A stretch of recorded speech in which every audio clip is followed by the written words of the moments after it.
কিছু পাই বা না পাই, কিন্তু পাবলিকের রিয়েকশন গুলো পাই। রেল লাইনের সাইডে একজন স্কেটিং করতেছে ওই যে দিকে। আর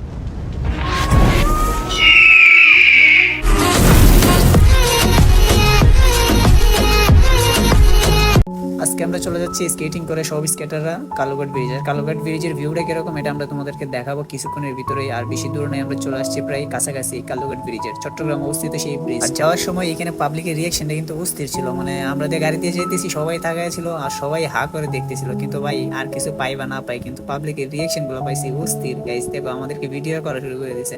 এইখানে আবার সাব্বির সিঞ্জির পিছনে লটকে আছে, আর আমার বললো হাসান ভাই আমি টান দিয়ে ছাড়ে দেবো, তারপরে তুমি আমাকে স্পিড ভিডিও নিয়ে দাও। আমি বললাম আচ্ছা ঠিক আছে। তো যেই কথা সেই কাজ, সাব্বির কি গুলো টান দিয়ে এদিক দিয়ে সামনে চলে গেল, আর আমিও তার একটা শট নিয়ে নিলাম এইখানে। আর এগুলো করতে করতে আমরা চলে যাই ফাইনালি কালুঘাট ব্রিজ। এইখানে আসার পর আমরা কিছু হাওয়া বাতাস খাইতেছিলাম, কারণ অনেকটাই গরম লাগছিল, যেহেতু আমরা স্কেটিং করে আসছি। তো স্কেটিং করলে অবশ্যই অনেকটা ক্লান্ত লাগে আর গরমও লাগে প্রচুর, যে কারণে আমরা এখানে একটু রেস্ট করে নিলাম। আর কালুঘাট ব্রিজের ভিউটা কিন্তু অস্থির ছিল গাইস। আর কথা না বাড়িয়ে আমরা রওনা দিলাম এই কালুঘাট ব্রিজটা পার হওয়ার জন্য। আর আমরা ঠিক যে সাইড দিয়ে আমরা যাচ্ছি এই সাইডের উপর দিয়ে আবার রেল লাইন, আর রেল লাইনের সাইডে একজন স্কেটিং করতেছে ওই যে দিকে, আর এ আমাদেরকে দেখাই দিছে।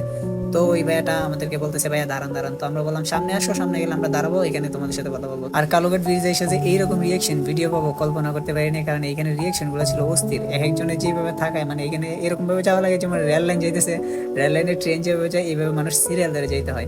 তো এই জায়গার ভিউটা কিন্তু অস্থির ছিল। ডান পাশ দিয়া মানুষ হাঁটা চল করে, আর উপর দিয়া ট্রেনে চলে প্লাস গাড়িও চলে।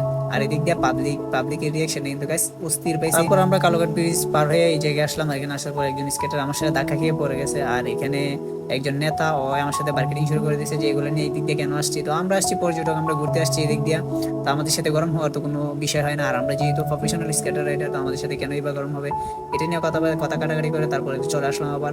তো আমরা এখানে একটা ব্রিজ পেলাম, এই ব্রিজে আমরা সবাই মিলে রেস্ট করলাম, একটু দাঁড়ালাম, পানি টানি খেলাম, কারণ অনেকটা ক্লান্ত হয়ে গেছি। তারপরে এখান থেকে আমরা আবার সোজা বাসার দিকে রওনা দিছি ঝেড় জন্য। সো গাইস আজকের ভিডিও আমাদের এই পর্যন্তই ছিল। আমরা 9 জন স্কেটার ঘুরতে বের হয়েছিলাম। তো কেমন লাগলো অবশ্যই কমেন্ট করে জানাও।